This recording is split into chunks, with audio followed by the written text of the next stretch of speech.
दोस्तों, आपने कई सारी सीरीज देखी होंगी जिनमें सिर्फ आपका वक्त बर्बाद हुआ होगा और शायद ही उनसे आपको कुछ सीखने को मिला हो। लेकिन आज मैं आपको ऐसी 5 सीरीज का नाम बताने जा रहा हूँ जो इस्लामिक तारीख पर मुश्तमिल है और इन सीरीज ने मुसलमान नौजवानों के अंदर एक जज्बा पैदा करने का काम किया है। इस्लामी तारीख पर बनने वाली ये सीरीज बेशक बहुत अच्छी और नायाब है। तो चलिए बिना वक्त बर्बाद करते हुए शुरू करते हैं अपनी इस वीडियो को। दोस्तों, इस लिस्ट में 5वें नंबर पर आते हैं द ग्रेट सल्जूक। ये सीरीज जिसे तुर्की में तैयार किया गया था। इस सीरीज में ताकतवर मुस्लिम हुक्मरानों को दिखाया गया है, बेहतरीन और बड़ी जंगों को दिखाया गया है। सल्जूक सल्तनत की तारीख को इसमें बखूबी बहुत अच्छे तरीके से पेश किया गया है और ना ही तारीख को बदल कर दिखाया गया है। सुल्तान मलिक शाह जो कि सल्जूक सल्तनत के ताकतवर सुल्तान थे, उनकी तारीख के साथ साथ इसमें सुल्तान अरसलान की तारीख को भी पेश किया गया है। इसके साथ ही इसमें मंजीगढ़ की जंग को भी दिखाया गया है जो सल्जूकियों ने बाज़ंतीनियों के खिलाफ लड़ी थी और उसमें उन्हें फतह नसीब हुई थी। वीएफएक्स का भी सीरीज में काफी अच्छे से ख्याल रखा गया है और जब जंगों को उसमें दिखाया जाता है तो ऐसा महसूस होता है कि सच में ये जंग लड़ी जा रही है। इस समय एक इशारा मिलता है जिससे पता चलता है कि उस वक्त किस तरह जंग लड़ी जाती थी। और इस सीरीज में अगर सबसे अच्छा कैरेक्टर किसी का है तो वो सुल्तान अली अरसलान का है, जिन्होंने इस मंजीगढ़ की जंग में फतह नसीब की थी और तुर्की के अनातोलिया इलाके पर अपनी हुकूमत कायम की थी।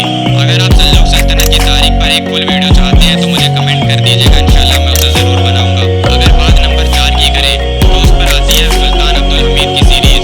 इसे भी तुर्की में तैयार किया गया था। इस सीरीज की तारीख सुल्तान अब्दुल हमीद पर मुश्तमिल है।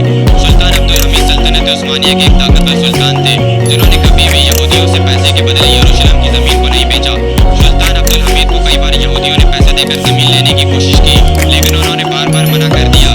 एक तरह से उन्हें खरीदने की कोशिश की गई, लेकिन यहूदी कामयाब ना हो सके। सुल्तान अब्दुल हमीद के रहते ये कभी भी कामयाब ना हो सके, क्योंकि हजरत उमर ने जब यरूशलेम को फतह किया है तो जो मुआहिदा हुआ था हजरत उमर और ईसाइयों के बीच वो ये था कि यहूदी आ सकता है, ज़ियारत कर सकता है, लेकिन यरूशलेम में आबाद नहीं हो सकता।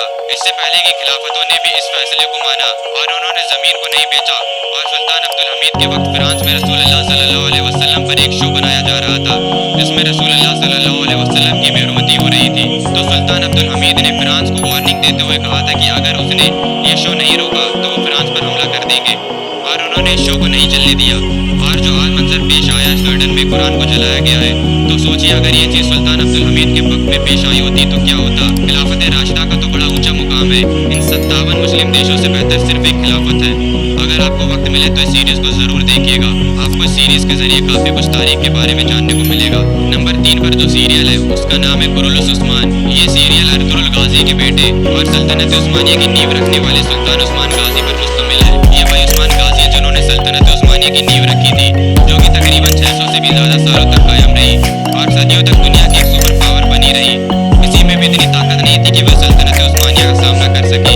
उस सल्तनत उस्मानिया की नींव बहादुर जंगजू ने रखी थी। उस्मान गाजी के बाद उनके बेटे बुरहान गाजी ने इसकी क़यादत संभाली और अपने बाप के नक्शे कदम पर चलते हुए उन्होंने सल्तनत उस्मानिया की सरहदों को और आगे तक बढ़ाया। इस सीरीज में आपको उस्मान गाजी की बहादुरी देखने को मिलेगी। सन 1299 में उस्मान गाजी ने तुर्क कबाइल को एक करके उस्मानिया सल्तनत की नींव रखी और इस पर उन्होंने सन 1330 तक अपनी हुकूमत कायम रखी। अनातोलिया के कुछ इलाके से इन्होंने अपनी सल्तनत की शुरुआत की और आगे चलकर इनकी सल्तनत ने एक वक्त पर 3 बर्रे आज़मों पर हुकूमत कायम की थी, एशिया, यूरोप और अफ्रीका। और तकरीबन सन 1323 में उस्मान गाजी की वफात हो गई थी। काफ़ी अच्छी सीरीज़ है और मुसलमानों ने तो इस सीरीज़ को काफ़ी पसंद किया है। काफ़ी सारी जंगों को भी इसमें दिखाया गया है। मेरी राय में आप इस सीरीज़ को एक बार ज़रूर देखिएगा अगर आपके पास वक्त है, वरना आप चाहें तो आप उस्मान गाजी की तारीख को पढ़ सकते हैं। नंबर 2 की बात करें तो वो सीरीज़ है जो सबके दिलों में बसती है और शायद आप में से ऐसा कोई भी ना हो जिसने इस सीरीज़ का एक भी एपिसोड ना देखा हो, और वो है अर्तुरुल गाजी। तुर्की के अनातोलिया के इलाके में काई कबीले पर हुकूमत करने वाले हुक्मरान अर्तुरुल गाजी की तारीख को इस सीरीज में दिखाया गया है। ये वही अर्तुरुल गाजी हैं जिनके बेटे उस्मान गाजी ने 1299 में सल्तनत उस्मानिया की नींव रखी थी, जिसने आगे चलकर 3 बर्रे आज़मों पर अपनी हुकूमत कायम की। ये सीरीज एक बहादुर जंगजू पर मुश्तमिल है जिन्होंने अपनी बहादुरी से तुर्कों को इस इलाके में कायम किया। ये सल्जूक सल्तनत के लिए काम किया करते थे। इनकी वफादारी सल्जूक सल्तनत से थी। काई कबीले के सरदार सुलेमान शाह के 4 बेटे थे, जिसमें से तीसरे बेटे का नाम अर्तुरुल गाजी था और ये वही बेटा है जिसके ऊपर ये पूरी सीरीज बनी हुई है। सल्जूक सल्तनत की शहजादी और उनके भाई और उनके बाप को रोमियो ने कैद कर लिया था। जब ये लोग उन्हें कैद करके जंगल के रास्ते से ले जा रहे थे तो अर्तुरुल गाजी ने ये देख लिया और वहाँ पर उसने इनकी जान बचाई और इसके बाद अर्तुगरुल गाजी की पूरी जिंदगी बदल गई। उस्मान गाजी से पहले अर्तुगरुल गाजी ने भी तुर्क कबाइल को एक करने की कोशिश की थी और एक सल्तनत की नींव रखने की कोशिश की थी, लेकिन वो खुद सल्जूक सल्तनत के वफादार थे। इस वजह से वो नींव नहीं रख सके। आगे चलकर इनके बेटे उस्मान ने सल्जूक सल्तनत से अलग होकर सारे कबाइल को मुत्तहिद किया और एक मजबूत सल्तनत की नींव रखी। और अर्तुगरुल गाजी ने मंगोलों के खिलाफ एक बेहद बड़ी बगावत शुरू की थी। नातोलिया के आगे ये मंगोल अर्तुगरुल गाजी के रहते बढ़ी नहीं पा रहे थे। ये एक बेहतरीन इस्लामिक सीरीज है जो एक बहादुर शख्स पर मुश्तमिल है। मैं सीरीज को आप लोगों से देखने के लिए क्या कहूँ, इसे तो आप लोगों ने पहले से ही देख रखा होगा। नंबर 1 पर जो है वो मेरी फेवरेट सीरीज है जो सबके दिलों पर राज करती है, और वो है उमर सीरीज, जो कि हजरत उमर की दास्तान के ऊपर बनाई गई है, लेकिन इसमें सहाबाओं के चेहरे को दिखाया गया है। अगर इस चीज के साथ आप इसे देख सकते हैं तो बहुत अच्छी बात है। जिन लोगों के बारे में भी मैंने आपको बताया अभी, सल्जूक, उस्मान और अर्तुगरुल गाजी जैसे लोग, वो सब हजरत उमर से मुतासिर हैं। तो जरा सोचिए हजरत उमर की दास्तान कैसी होगी। जंगे बदर, जंगे औहद, जंगे खंदक जैसी तमाम जंगों को इसमें दिखाया गया है। अगर आपको सहाबाओं के चेहरे से कोई दिक्कत नहीं है तो बेशक आप इस सीरीज को देख सकते हैं।